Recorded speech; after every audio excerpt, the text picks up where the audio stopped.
할렐루야. 2022년 3월 13일 주일입니다.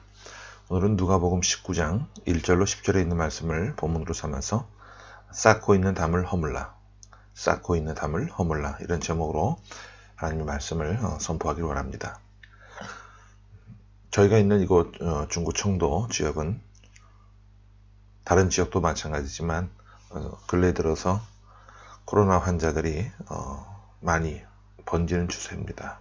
그래서 각 지역마다 또 발생한 지역과 또 환자들에게 격리 조치 뿐만이 아니라 발생한 지역에 대한 폐쇄 조치까지 이루어지는 상황이라서 굉장히 좀 엄중한 그런 분위기가 연출이 되고 있어요.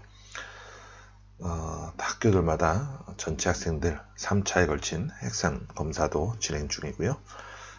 아무튼 이런 상황이기 때문에 지난주처럼 이번 주도 저희들은 함께 모이지를 못하고 비대면으로 예배를 드리게 됩니다. 이번에 이제 한국 대통령 선거가 끝나게 되었는데요. 어릴 적에 그 동네 어귀에서 친구들과 함께 놀이를 하려고 하면 편을 가르고 시합을 해야만 됩니다. 어떤 놀이를 하든지 시합을 하기 위해서는 편을 나누어야 돼요. 그런데 시합을 하고 같이 놀 때는 편을 갈라서 노는 것이 당연한 모습이지만 일상생활에서도 편을 가르는 이런 모습이 있다고 한다면 굉장히 심각한 문제를 낳게 됩니다. 나와 성향이 같은 사람, 나와 기질이 같은 사람, 나와 정치적인 이념을 같이 하는 사람이 내 편이 되고 나의 삶의 궤적을 달리하는 사람, 정치적인 이념이 다른 사람, 기질과 성향이 전혀 다른 사람, 또 다른 편이 되어서 내 편이 하는 일은 무조건 옳고 내 편이 하는 말과 행동은 무조건 편을 들어줘야 하고 나와 다른 생각을 하는 그런 사람들의 생각이나 말은 무조건 틀린 것이라고 한다면 그 사회는 미래가 없는 사회가 될 것입니다. 그런데 불행하게도 오늘 우리 사회가 그런 극단적인 편 가르기로 갈라져 있는 모습을 보게 돼요. 정치권에서는 오히려 이런 분위기들을 조장하는 것 같은 그런 모습들을 보게 됩니다. 입으로는 국민 통합이나 국론의 하나됨을 말하고는 있지만 사실은 편 가르기를 함으로 인해서 자신들의 텃밭 위에 자신의 위치를 더 견고하게 세워나가는 모습들을 보게 돼요. 우리는 극단적인 분열로 인해서 서로 분노하고 서로 다른 진영에 있는 사람들을 혐오하는 그런 사회를 살고 있습니다. 그렇다면 하나님의 나라는 어떠할까요? 우리 하나님의 나라는 당연히 편 가르기가 없는 나라입니다. 오늘 본문에 보시면 사람들의 모습과 예수님의 모습이요 서로 다른 모습으로 충돌하고 있는 모습을 보게 돼요. 사람들은 본능적으로 편 가르기를 원하고 있지만 예수님께서는 주 안에서 하나님 안에서 모두가 하나라고 말씀하고 있는 것을 보게 됩니다. 어떤 모습을 통해서? 바로 삭개오라고 하는 한 인물의 모습을 통해서 그런 삭개오를 바라보는 사람들의 모습과 주님의 모습이 아주 극명하게 갈라지고 있는 것을 보게 됩니다. 그러면 우리 본문 1절 말씀부터 함께 보겠습니다. 1절입니다. 시작. 예수께서 여리고로 들어가 지나가시더라. 여기 이 말씀을 보면 예수님께서 여리고 성에 머무를 생각이 없으신 것처럼 보여요. 말씀에 보면 예수님께서 여리고로 들어가셔서 머무신다는 말씀이 아니라 지나가신다라고 기록이 되어 있기 때문에 그렇습니다. 이 여리고라고 하는 이 도시는 굉장히 큰 도시입니다. 요단강 동편에서 요단강을 건너와서 예루살렘으로 가기 위해서 만나야 하는 첫 번째 관문 도시예요. 그러므로 사람들이 예루살렘으로 가기 위해서는 반드시 이 여리고를 지나가야만 됐습니다. 사람들의 출입이 굉장히 많고 번화하고 매우 큰 도시였어요. 우리 주님도 예루살렘으로 가기 위해서 여리고를 들어가서 지나가시는 중입니다. 주님께서 예루살렘으로 가시는 이유는 오직 단 한 가지, 바로 십자가를 지시기 위해서였어요. 이제 예수님이 마지막 유월절을 앞두고 계셨습니다. 예수님이 예루살렘에 가시면 유월절 어린 양으로 십자가에 달려 돌아가셔야만 되는 그런 큰 사명을 갖고 계셨습니다. 그래서 주님은 한시라도 빨리 예루살렘으로 가기를 원하셨습니다. 주님은 이런 이유 때문에 여리고에 머무를 여유나 생각이 없으셨어요. 하지만 이런 주님의 마음과 생각을 아는지 모르는지 여리고 속에는 주님을 고대하고 갈망했던 한 사람이 있었습니다. 그 사람이 바로 삭개오죠. 삭개오는 세리장이었고 또한 부자였습니다. 여리고라고 하는 큰 도시, 상업이 활발하고 사람들이 많이 모이는 그 도시에서 세리 중에서도 세리장이었기 때문에 그가 가진 재산이나 부는 우리가 가늠조차 하기 어려울 정도입니다. 엄청난 부자예요.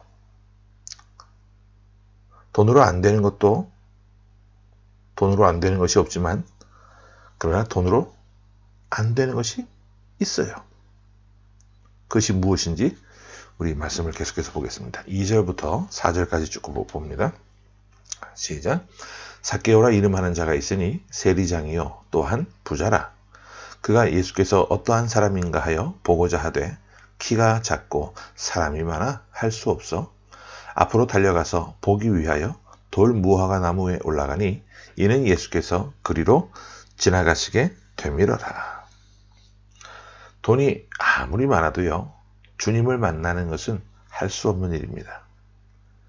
키가 작고 사람이 많은 인파를 뚫고 주님을 보는 것은 삭개오에게 불가능했어요. 그래서 그는 체면에도 불구하고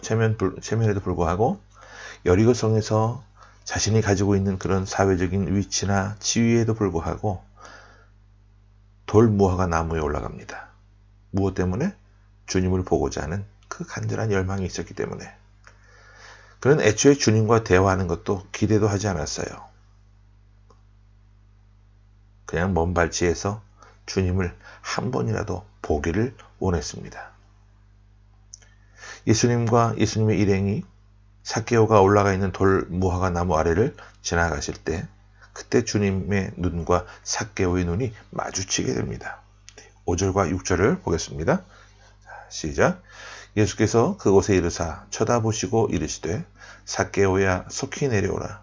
내가 오늘 내 집에 유하여야 하겠다 하시니 급히 내려와 즐거워하며 영접하거늘. 주님의 눈과 삭개오의 눈이 마주치는 순간 주님은 삭개오의 눈에서 무엇인가를 읽어내셨어요.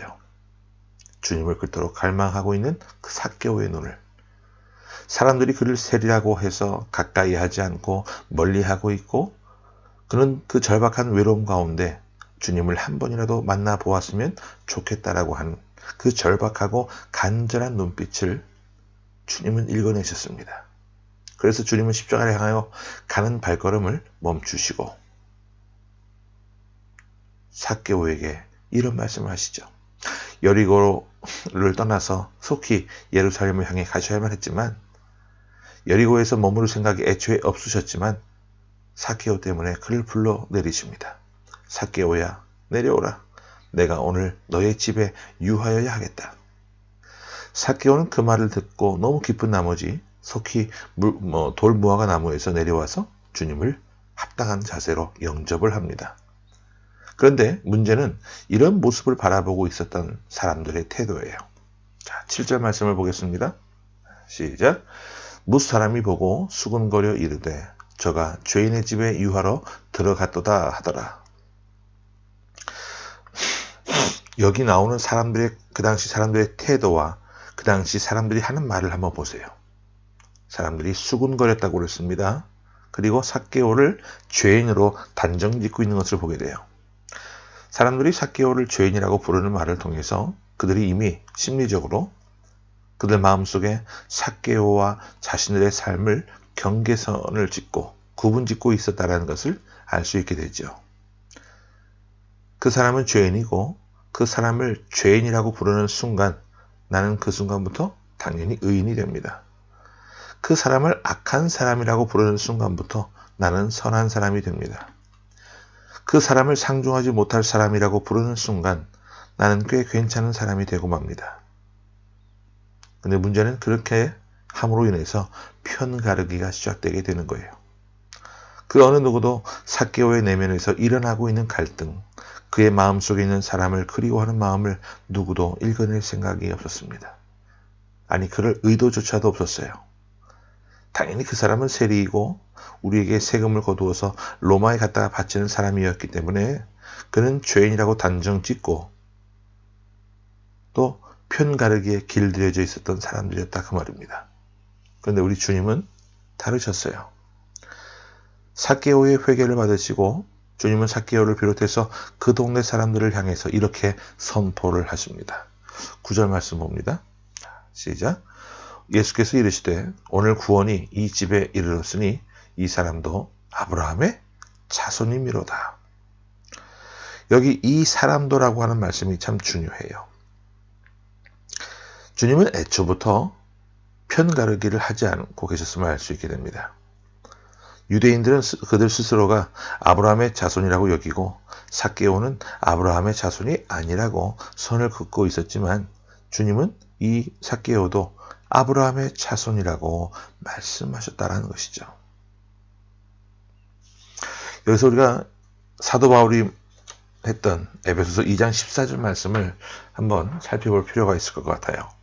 에베소서 2장 14절 말씀을 한번 봅니다. 자, 시작. 그는 우리의 화평이신지라 둘로 하나를 만드사 원수된 것 곧 중간에 막힌 담을 자기 육체로 허시고. 우리 주님이 하신 일이에요. 사람들이 인위적으로 쌓아 올렸던 장벽들, 중간에 막힌 담을 예수님이 육체로 허물어 내셨어요. 예수님께서 십자가에 달려서 돌아가시는 그 순간, 예수님이 십자가에서 운명하시는 그 순간, 성소와 지성소를 가르고 있었던 성전 휘장이 위에서부터 아래로 찢겨져 나가버렸습니다. 그 이후로 성전은 하나의 통으로 성전이 되었어요. 이제 그 후로는 그 어느 누구도 성전에서 성소와 지성소를 나누지 못했습니다. 어느 누구도 성전에서 서로의 직분이 서로의 담이 되지 않게 되었어요. 성전에서 자신의 혈통이 서로의 장벽을 갈라놓는 수단이 되지 못하게 되었습니다. 유대인이나 이방인이나 헬라인이나 그 어떤 사람들이라 할지라도 주님 안에서 믿음 가운데 믿음 안에서 하나라는 말씀이에요. 그런데 오늘 이 시대를 살아가고 있는 우리는 어떠합니까? 우리는 나와 다른 사람들을 서로 선을 긋고 편가르기를 본능적으로 좋아합니다. 동과 서를 나누고 영남과 호남을 나누고요. 그런데 사람들이 잘 모르는 것이 하나 있어요. 사탄이 배후에서 그것을 부추기고 있다는 것이고 일부 성숙지 못한 정치인들이 이것을 악용을 하고 있어요. 사탄은 계속해서 우리 마음속에 속삭입니다. 저 사람 말하는 걸 봐봐. 너와는 수준이 다른 사람이니까 질적으로 다 떨어지는 사람이니까 가까이 하지 마라.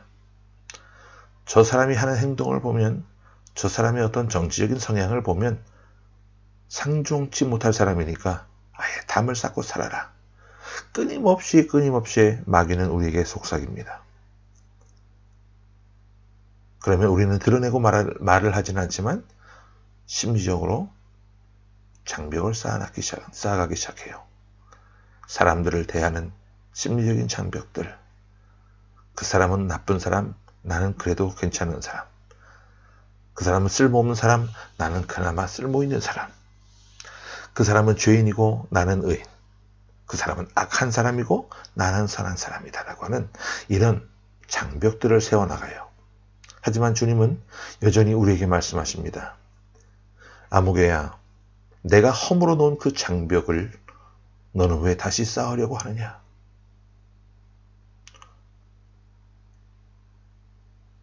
이번 한 주간도 우리는 많은 사람들을 만나게 될 겁니다.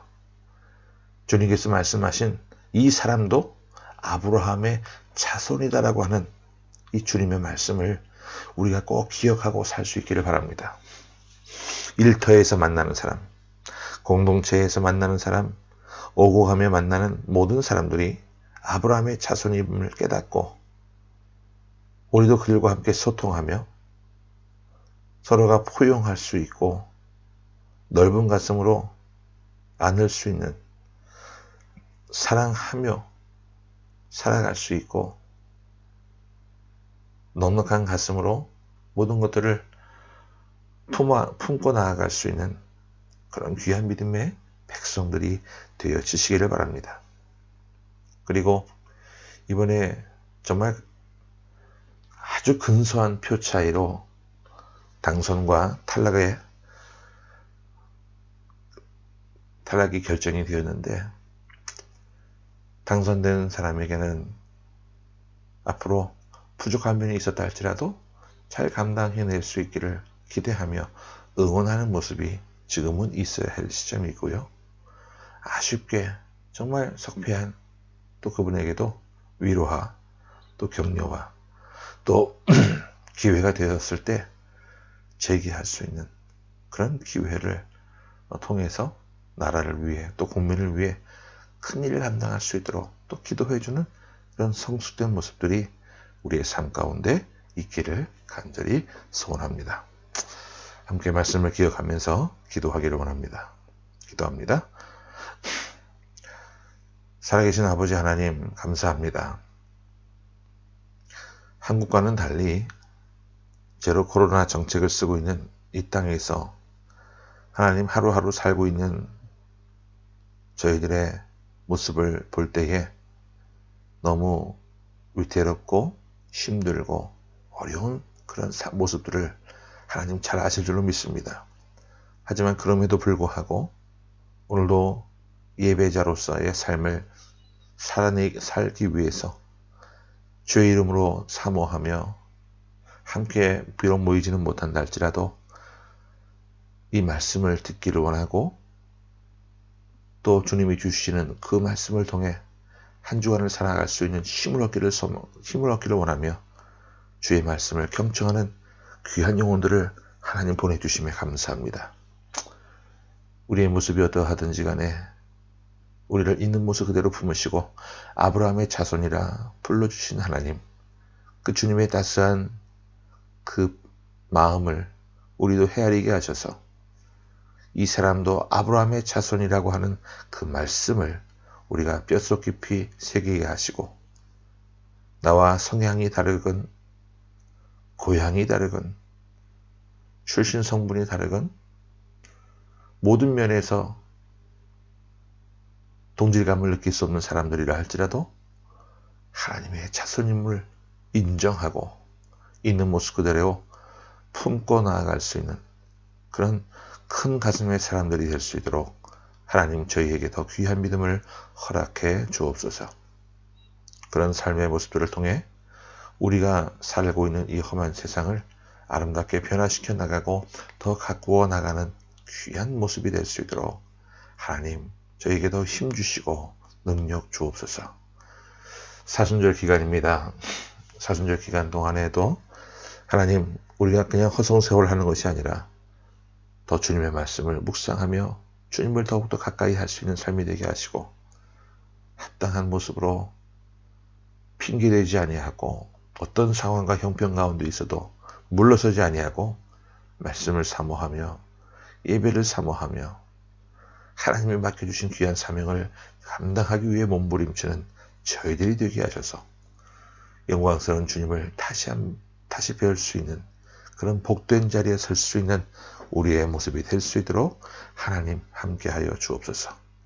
이번 주간에도 하나님 우리와 동행하여 주시고 또 코로나가 엄중한 이 분위기 가운데 주의 백성들을 하나님 보호하여 주시고 안보하여 주옵소서. 살아계신 주 예수 그리스도 이름으로 감사하며 간절히 기도하옵나이다. 아멘.